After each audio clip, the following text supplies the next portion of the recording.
Ladies and gentlemen, there comes a moment in every life when comfort whispers louder than calling. When ease says stay, but purpose says go. End of May. And in that moment, most people negotiate with mediocrity, not because they're weak, but because they never took the time to understand this simple truth. You don't become the best by chance.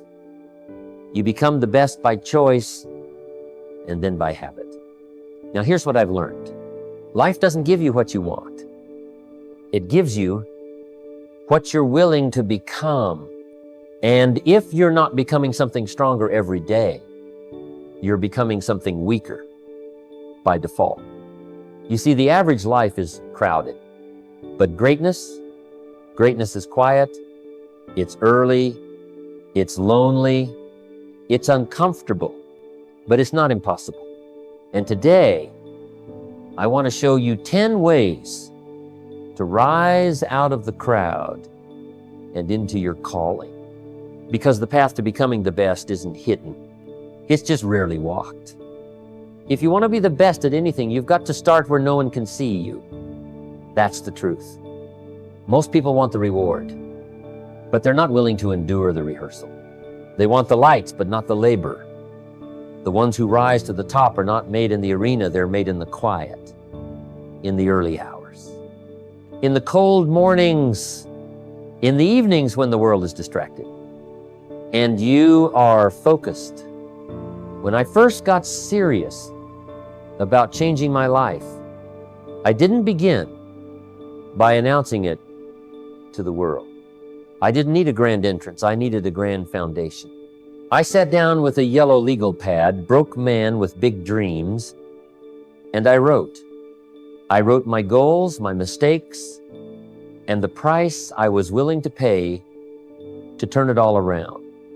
I studied when my friends went out. I worked when others played, and I didn't need anyone to see it.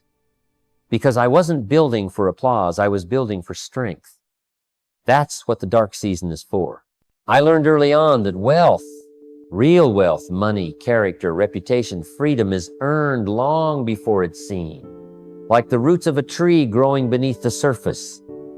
You can't see the growth at first, but it's there. It's deepening, preparing you to rise. Most people get discouraged in that stage because they mistake quiet for failure. Don't. The dark is not where you lose, it's where you form the version of you that cannot be shaken. As Epictetus said, first say to yourself what you would be, and then do what you have to do. You've got to work in a way that matches the person you say you want to become, even if nobody's watching. Because if you can commit when no one sees it, you'll one day perform in a way no one can ignore. One of the biggest mistakes people make on their journey to becoming the best is this. They get bored with the basics. They think excellence is about doing something extraordinary once in a while. But that's not how wealth is built. That's not how mastery is earned. You don't build an empire on excitement, you build it on execution. Over and over and over again. In the beginning of my career, I had to remind myself daily, don't skip the fundamentals. When I was learning sales, I didn't look for shortcuts. I memorized the script, practiced the pitch, rehearsed the objections. Not once, dozens of times, hundreds, until I could deliver it in my sleep. That's when you start becoming a professional, when repetition becomes instinct. See, people get tempted to complicate success. They want a flashy new strategy, a trend, something clever. But that's a trap. The great ones don't chase novelty. They chase precision. And precision comes from the simple things done with uncommon focus. A man once asked me, "How do I get better at speaking, Jim?" I said, talk, then talk again, then talk some more. Record yourself. Listen to yourself. Then fix it. every single day. And he said, that's it? That's it? Not glamorous, but it works. Every wealth-building principle follows the same rule. Refine what works relentlessly. Don't aim to be advanced.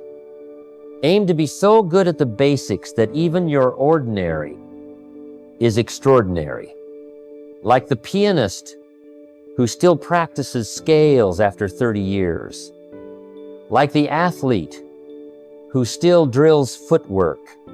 These people understand greatness doesn't mean moving on. It means going deeper. As Aristotle said, we are what we repeatedly do. Excellence then is not an act, but a habit. So whatever it is you want to master, your finances, your business, your craft, don't look for ways around the fundamentals. Build your life on them. Because when your foundation is made of discipline, even a storm can't shake you. There's one companion on this journey to greatness that will serve you more faithfully than motivation, talent, or even intelligence, and that's discipline. Make discipline your closest ally, your most trusted friend, and you'll be amazed at what you can build. In my early years, I had ambition, but no structure. Dreams, but no direction. I'd get excited about big ideas, but then drift back into bad habits. It wasn't until I made a commitment to discipline, not just occasionally, but daily, that things began to change. And I don't mean discipline just in the big things.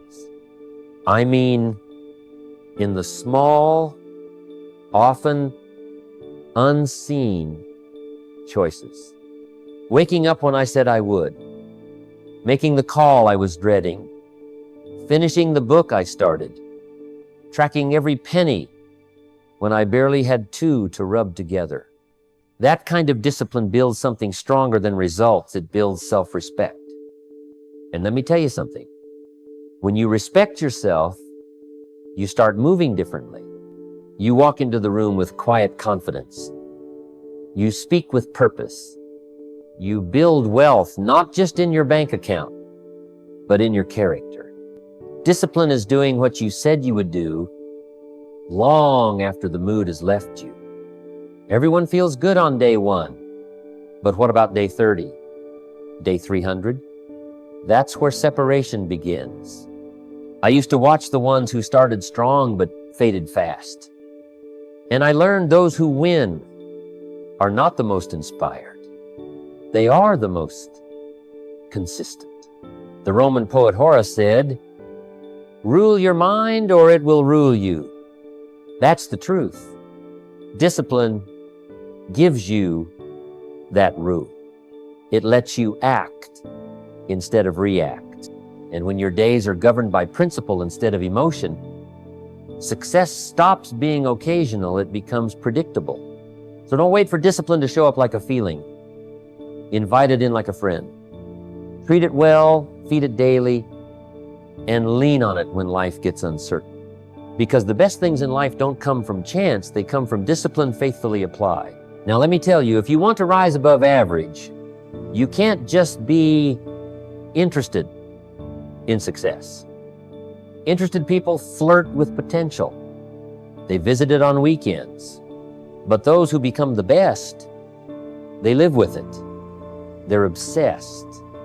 And I don't mean unhealthy, anxious obsession. I mean the kind that consumes your mind with purpose and aligns your life with clarity.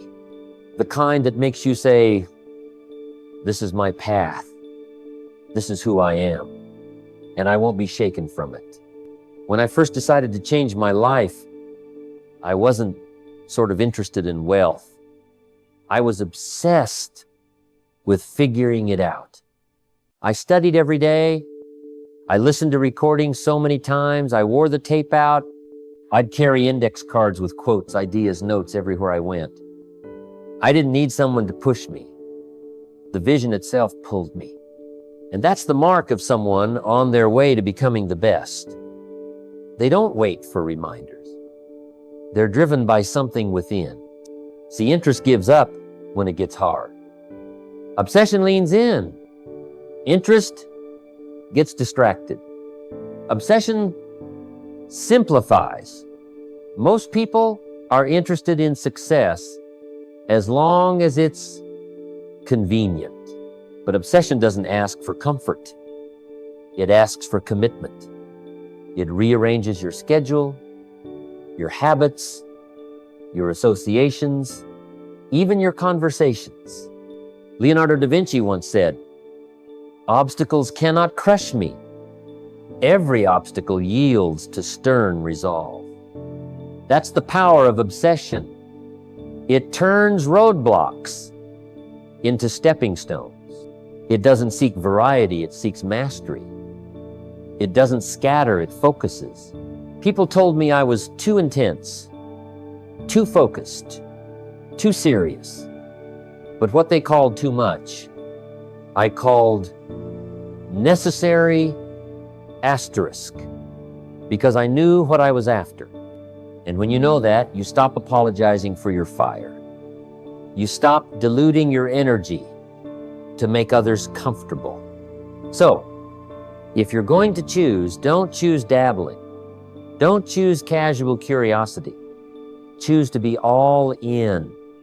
Because when obsession becomes your engine, the results will no longer be a matter of if, but when.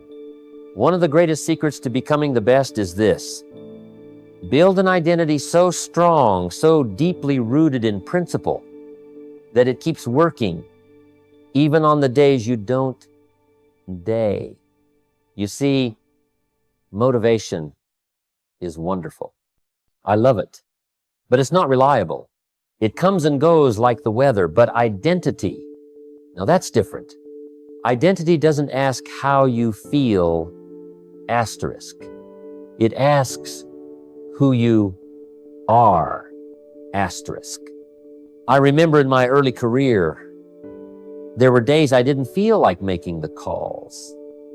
I didn't feel like knocking on doors.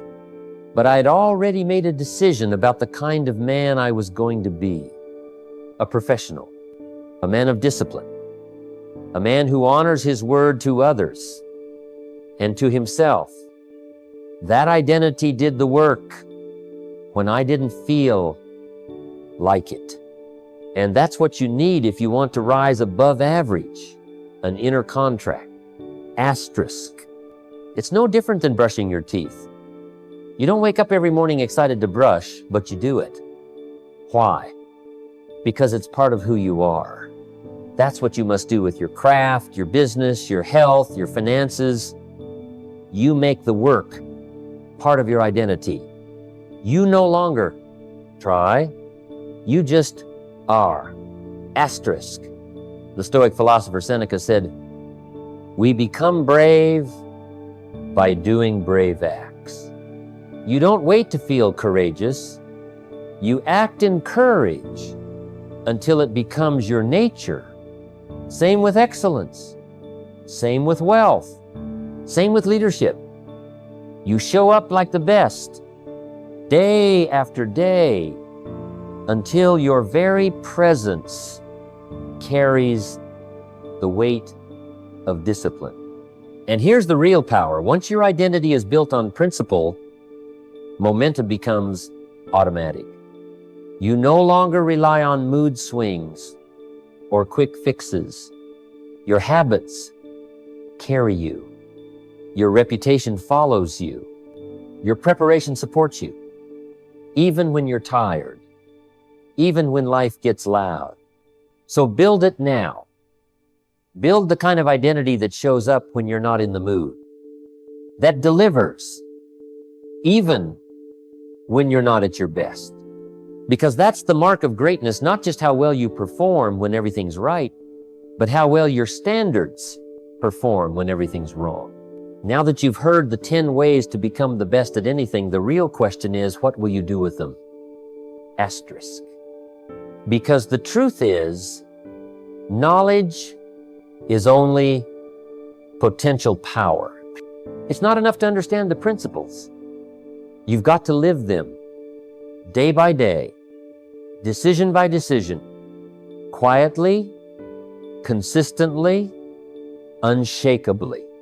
You won't always feel ready? That's fine. You won't always feel motivated. That's normal. But if you build a life on discipline, obsession, identity, and habit, you won't need to feel ready. You'll simply become ready. The spotlight won't define you.